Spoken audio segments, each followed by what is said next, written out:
So yeah, it's a Nerdrotic tactic of using literally the Nielsen top 10 yeah. streaming, and like, oh no, it's down here at the bottom, and it got the lowest number of stuff. That means, but then the guy's saying nobody was watching, and like, that's not what this chart shows, man.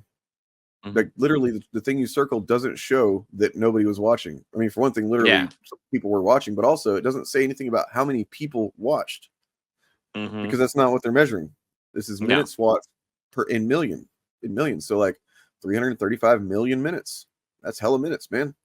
You know, but then you look at this number, and this is where the grift comes in on this shit, and it's like episodes. Yeah, I would imagine that the ones with multiple seasons and multiple episodes, dozens of episodes, are going to have more minutes. You know what I mean? Like, and you're also comparing it to things that, you know, I don't even think. See, back whenever Nielsen was the main thing, they were literally showing you shows that were in competition with each other. Typically, like, you know, Thursday nights shows were like all competing with each other from different stations, right? Different studios, whatever channels. These aren't in competition with each other necessarily, not direct, right? Yeah. I mean, does Nielsen still work the same way? Is it just like whoever has a Nielsen box and it records? I think they have adapted a little bit. I looked into it a while back. There's some kind of adaptation for streaming that they've done, but I still don't think that it's any good. I think that, you know, the Nielsen box thing was already a problem just because it's kind of selectively limited. Yeah. And like, I mean, it's even if it's the best we got, it's still something. And you know, I don't mind going off of that. Believe me, I'm a comic book fan. I've been going off of you know, assumed comic book sales for several years now. But like, this guy's just using this type of fucking tactic. It's shitty. As I told him, the chart is based on millions of minutes watched. Of course, a show with 8 episodes is going to have fewer minutes watched than shows with multiple, sometimes longer seasons. Nobody watched. Your image doesn't even address how many people watched. Fucking moron. Anyway, Nerdrotic tactic through and through.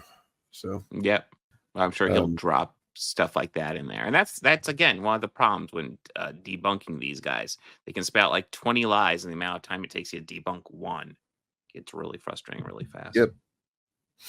And I mean, you know, it becomes more and more like you see that the kind of people that will buy that kind of shit without questioning it are not really usually the kind of people that you're going to win over anyway. And it's all a little bit stupid. Oh, it's very, very stupid. Speaking of stupid, so I got into some dumb fight last night with some people because I saw this guy post about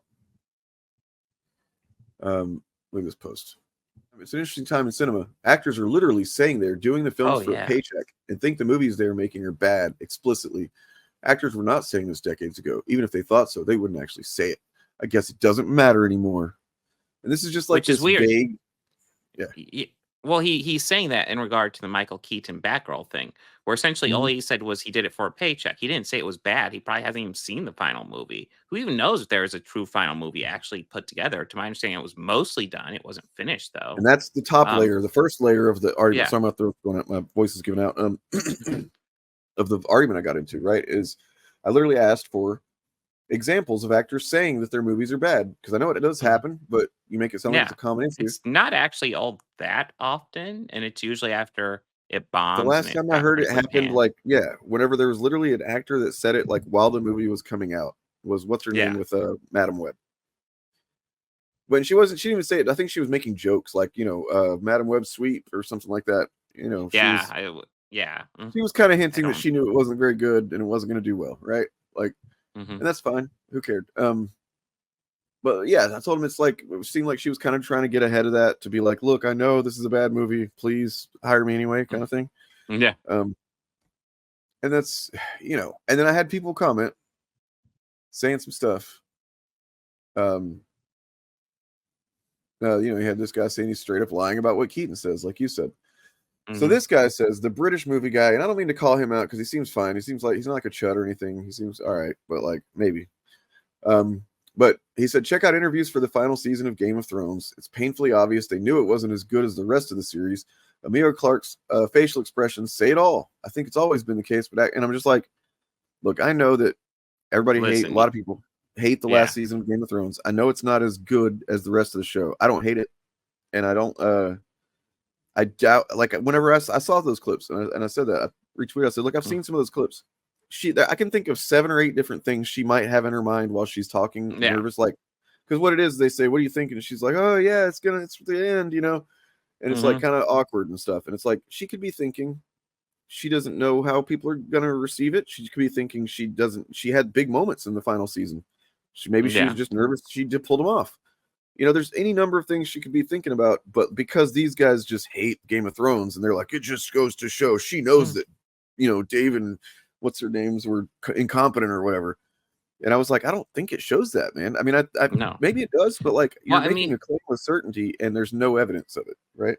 I mean, I think like, Game of Thrones is obviously, I was not a fan of the final season. Although I will say, I thought the story idea for the final season was decent.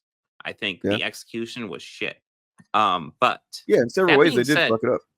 yeah, that being said, I thought I think it's kind of sad because so many people just call it a bad series now. When it's like, no, we had fucking brilliant seasons of Game of Thrones. Let's not just throw it all away. This guy literally said, well, you know, because what's their names were incompetent. Yeah. I'm like, oh, okay, so they were fine. They were competent for 6 or 7 seasons and suddenly became incompetent. I got you. Yeah. You know, like No, it strikes me as rushed. But like, I've seen the clips of Amelia Clark, like nervous laughter and stuff like that. Like you said, we don't know what's going through her mind. It's kind of frustrating when they the make that assumption. It's example I like, said can of you why I read don't her take this brain? exactly the thing I gave that why I don't take this stuff too seriously is there's literally a genre of YouTube video about Brie Larson and how the rest of the Avengers cast hate her based off of stuff like that, where it's just like somebody makes a face in an interview and they're like, oh look, it's proof that he hates her, you know. It's like, what are you talking about? You know, despite the fact that pretty much at this point, most of the Avengers cast has come out and just called these guys assholes at this point. So like, you know, then there's this guy who says, look, there's a list for this sort of thing. And I said, so these are all actors talking badly about a movie that is about to come out or just came out? Because actors talk badly about movies they were in a long time ago all the time. Sure. Like, that's not even uncommon. And I feel like that there's just people were just getting these. It's very the kind of post it is so specifically worded that it's like creates several vague avenues that people can jump on and like take it their own direction with. And it's like, that's not what it's. So somebody was saying, well, look at Harrison Ford and you know, Captain America 4. And I was like, okay. So we look at the freaking quote that they're like, where's it at? He says, I mean, you don't have to read too close between the lines. Oh yeah, because what it wasn't said negatively about a movie before it came out. Because everybody knows he's talked shit on Blade Runner, the theatrical cut. He's talked shit on you know, Star Wars for sure. I mean, there's a huge story about Blade Runner because he and Ridley Scott drastically disagreed on what his character was. Deckard was, in Harrison Ford's mind, a human, whereas Ridley Scott was dedicated to it being a replicant. And so whenever he had to do the voiceover, he said, okay, you want a robot? I'll do a robot.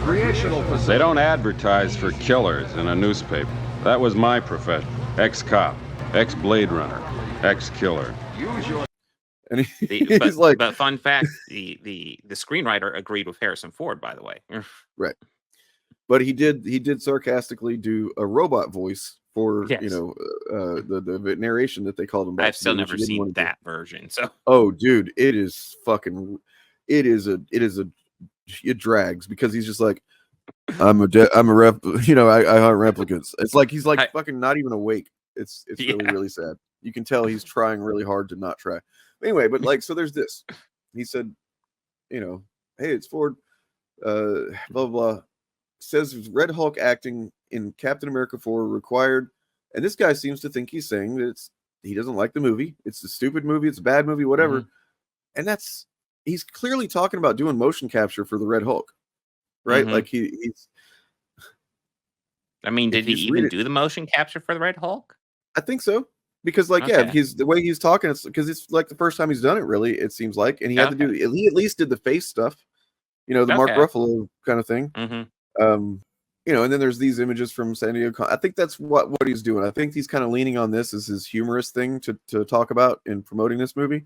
Is like he did the impression of hulking out here, you know, He's fucking mocking it, but he's having a good time. Yeah, it's Harrison Ford. And he literally says, not to disparage it, but you have to do certain things your acting coach wouldn't want you to do. But he had fun.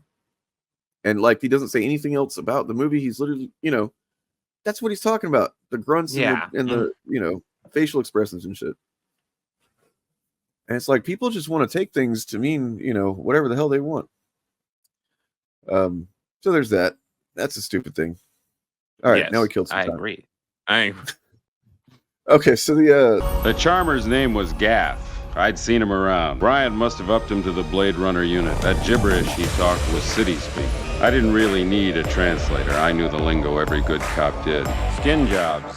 That's what Bryant called Replik. In history books, he's the kind of cop used to call black men niggers. Move this man! Move!